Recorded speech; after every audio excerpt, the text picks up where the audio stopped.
We will begin with a question for the record. Okay, and showing you item number, People's Exhibit 110, a little envelope. Do you recognize this item? Yes, What is it?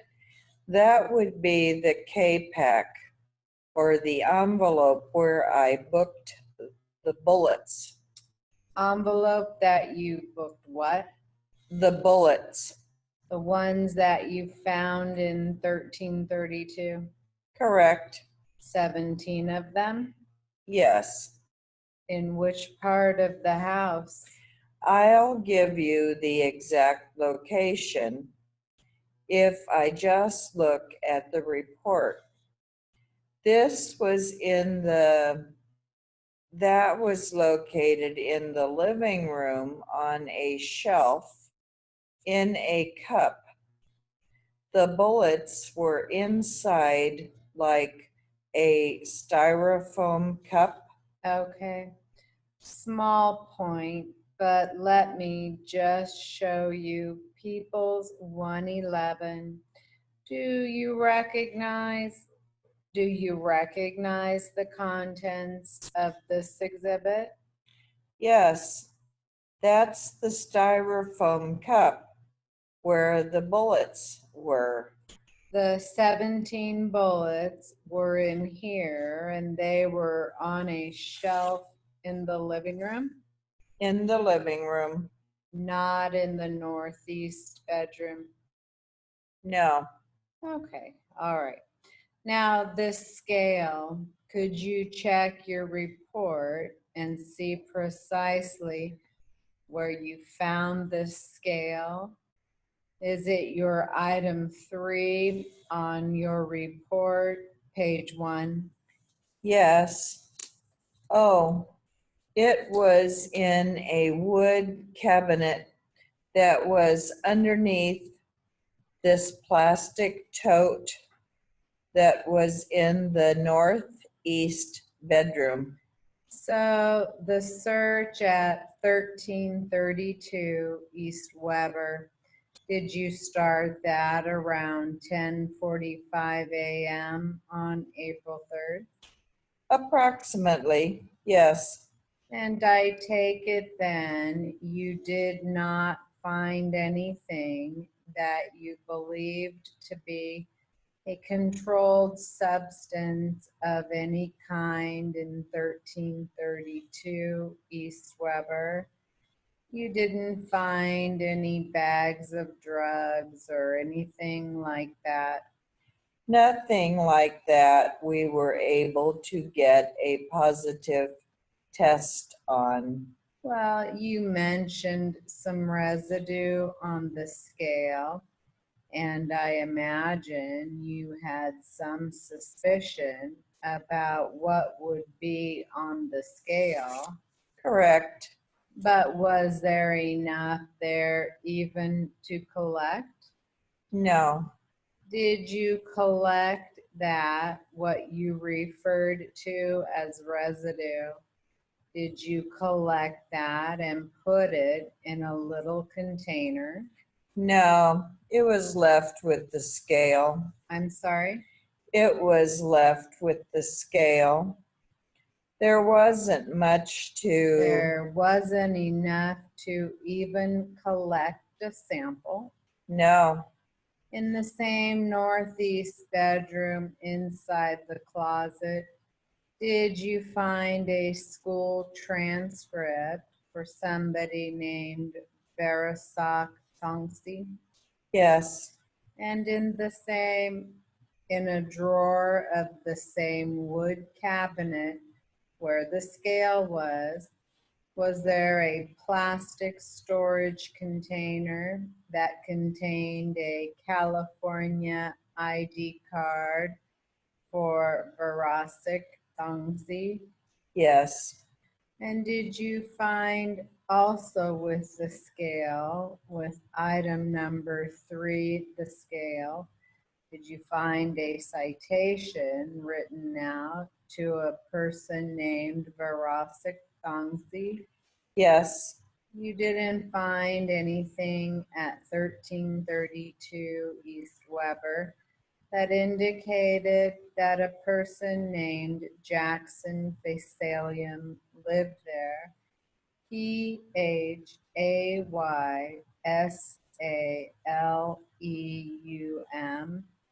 You didn't find any evidence indicating that a person of that name lived there, did you?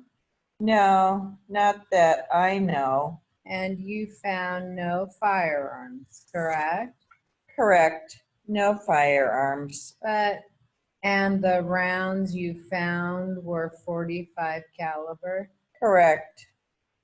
Where the .45 caliber ammunition was found in the styrofoam cup, was that on the top shelf of a cabinet in the living room?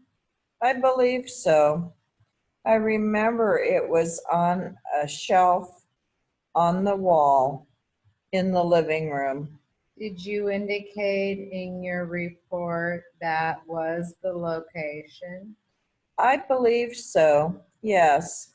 Yes. Top shelf. The scale that you found at 1332 East Weber in the northeast bedroom, the one I showed you. Yes. Did you find anything that appeared to go along with that scale in any other searches you did that day? Do you have your report with you? Yes. Page 2 of 2. Uh-huh. Did you find a scale container with a scale missing? Yes. Where? In apartment 15 North American, Sierra Nevada, apartment number 24. Mike and John Kalich's place? Yes. Okay. So what did you do with that item, the container for the scale? That was also booked into property. What property number did you give that?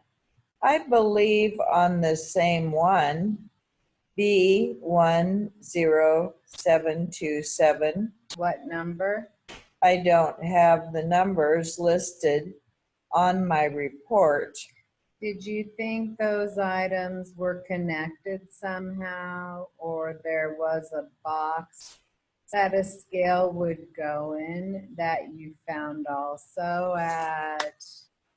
Connected in which way do you mean?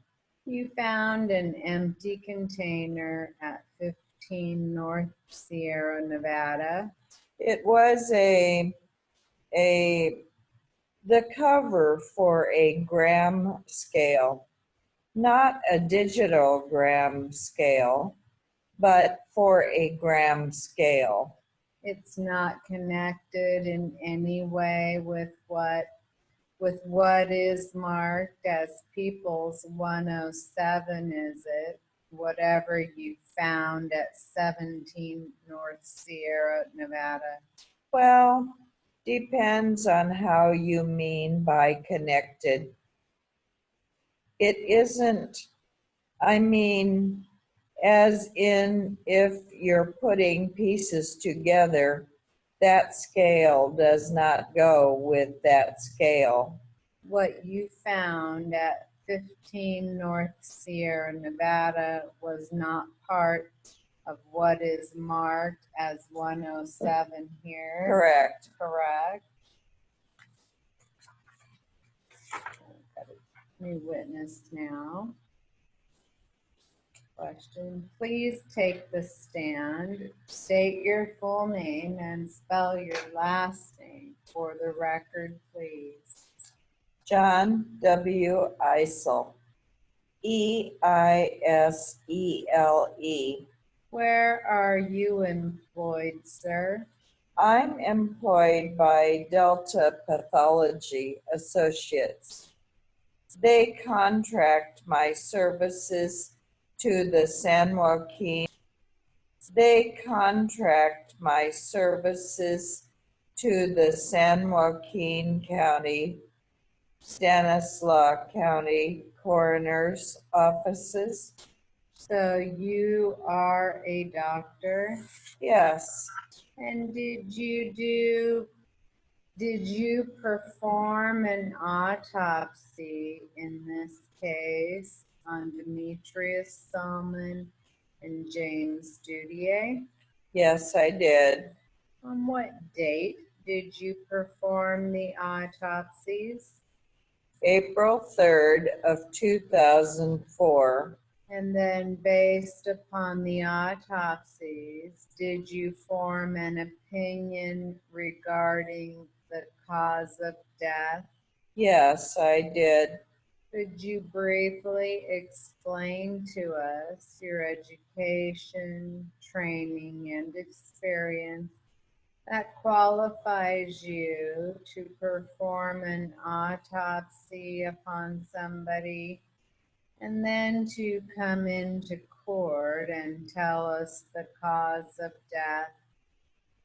I received a bachelor's degree in Haverford College in Pennsylvania, my MD degree in Case Western, Cleveland, Ohio, and a master's degree in pathology, University of Washington in Seattle. I did a year of pathology internship at the University Hospital in Seattle, 2 years of pathology residency at the University Hospital in Cleveland, and a year of forensic pathology and fellowship at the coroner's office in Cleveland. After I finished my training, I spent 2 years at Indiana University Medical School in Indiana.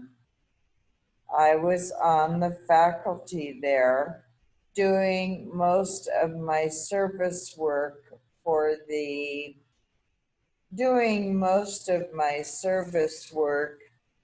the coroner there. I went to Seattle. I was a deputy medical examiner in the medical examiner's office and also had a faculty appointment at the University of Washington. I was there for 7 years. I went to San Diego, where I was initially the pathologist for the coroner, then a deputy medical examiner when the office changed to the medical examiner's office. And also, I had a faculty appointment at UCSD University. Speak into the microphone. Let's see. In 1996, I retired from San Diego County, spent about 5 years, 1997, I retired, spent about 4 years doing private consulting and part-time work for a couple of the coroners in that area. And then, since 2001, I've been working part-time for Delta Pathology, doing autopsies for those 2 coroners' offices here. So approximately how many autopsies have you done in your career, if you can put a number on them? The end of last year, it was a little over 9,700. And you've qualified as an expert in courts of law before, Yes, I have. and you've been testifying for how many years? 20, 30? 27. Well, you said on the 3rd of, okay, when you performed the autopsy of Demetrius Selman, who else was present when you did that autopsy? There was a detective from Stockton Police Department. I believe it was J.J. Reyes. Did you write a report about your autopsy in this case? Yes, I did. You have a copy of it with you? Yes, I do. Okay. Let's start with the autopsy upon Demetrius Selman. I'll ask you some questions about him, okay? Okay. And basically, can you start out by telling us what were his size, his weight? He was 70 inches tall, or 5 feet 10 inches tall. 5 feet 8? 5 feet 10. Weighed 145 pounds. And did you do an external examination of the body? Yes, I did. And did you do an internal examination of the body? Yes, I did. With regard to the external examination of the body, showing you people's, was there someone showing you people's one? Does this appear to be the person that you knew as Demetrius Selman? Yes, it does. Were there tattoos on him? Yes. Did you make a note of what they said to link it up to this photograph? I'll have to look at my report. Would that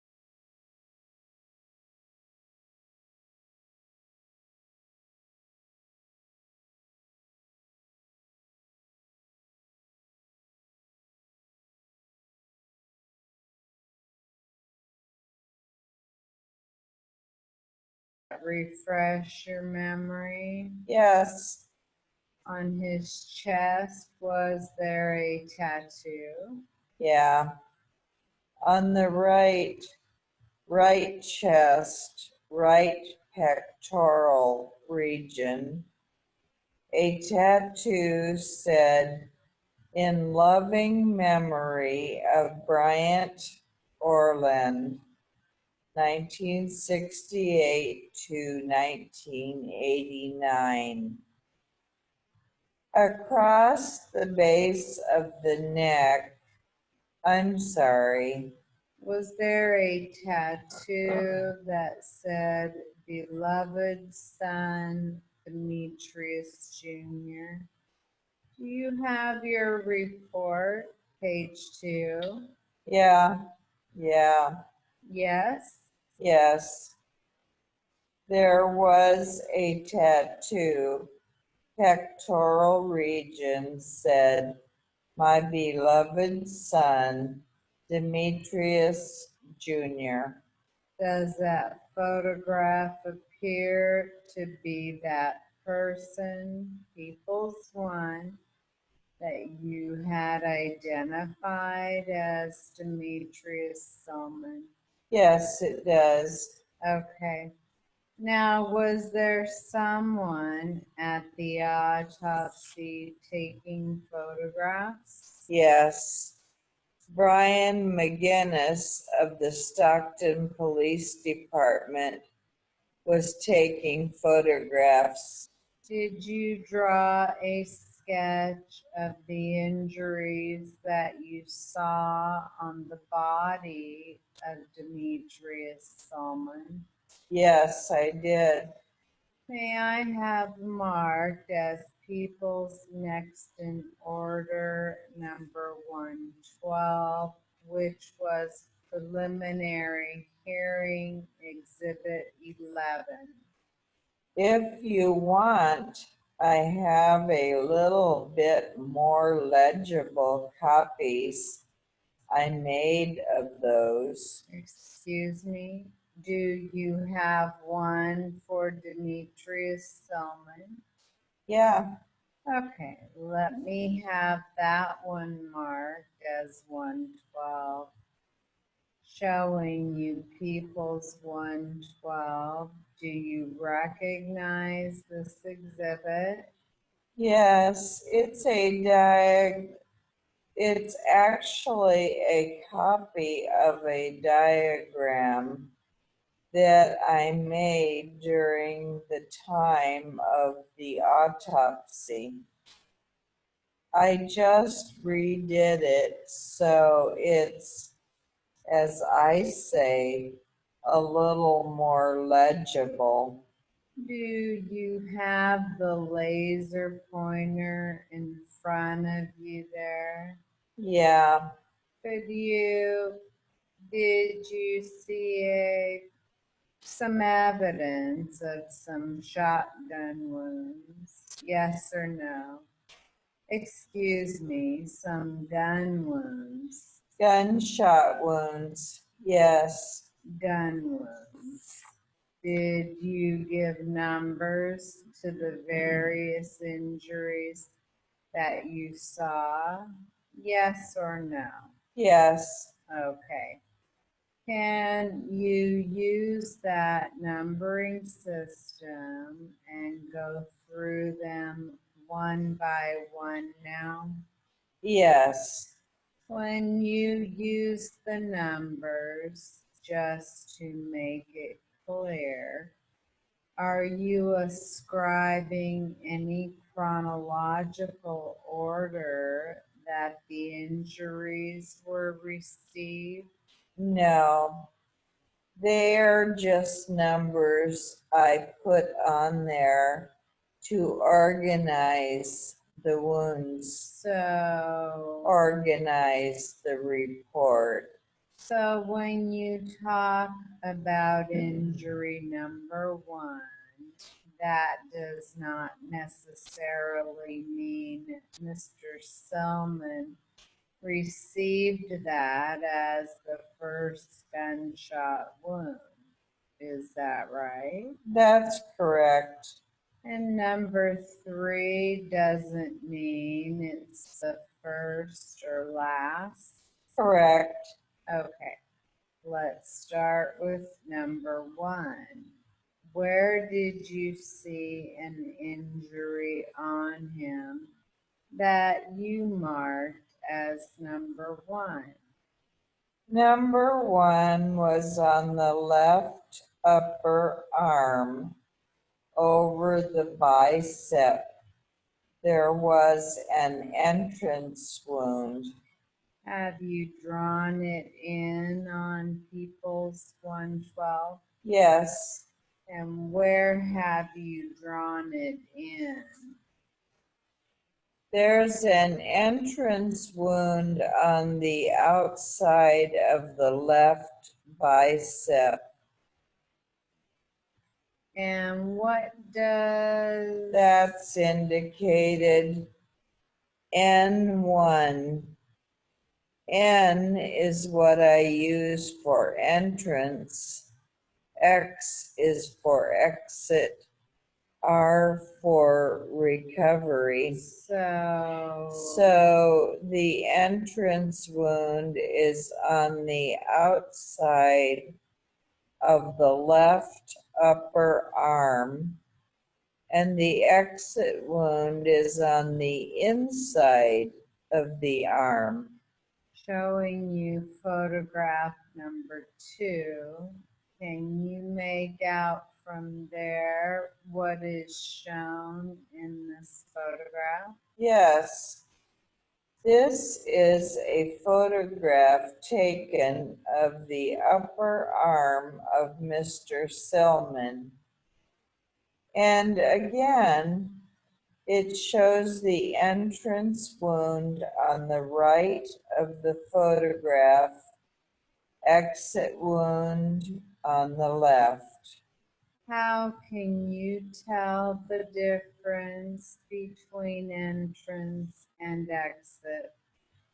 Entrance wounds, typically the bullet, the nose of the bullet is pushing into the skin before it breaks through the skin, and then the skin scrapes back along the edges of the bullet, so you see a circular rim of abrasion or scraping around the edge of the exit wound.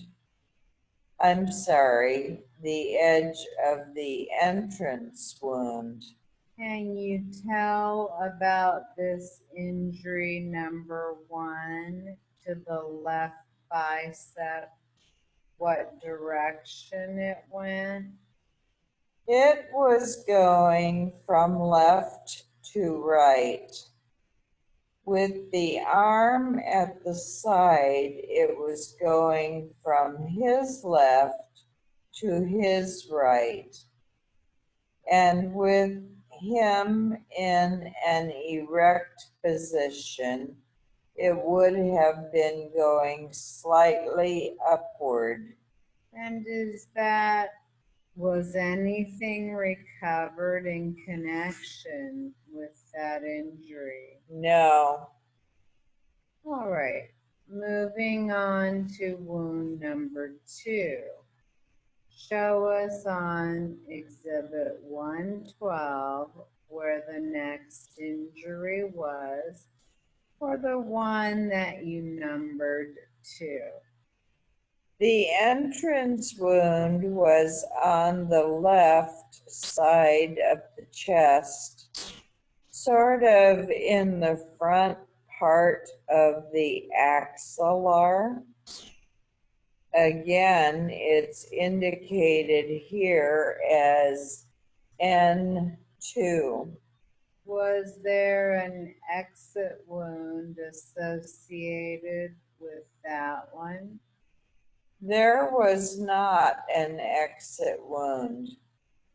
I did recover a missile, a bullet. Did you indicate where you recovered it on People's 112? Yes, it's indicated as R2 on the right side of the chest. Showing you People's photograph number 3. Can you see the tattoo with the word Demetrius? Yes, What is shown in this photograph? it's the right side of the chest. He was in the hospital before he came to the coroner's office, and there were what it's showing is 2 incisions that were made in the hospital. Okay, that does not show any of the entrance or recovery sites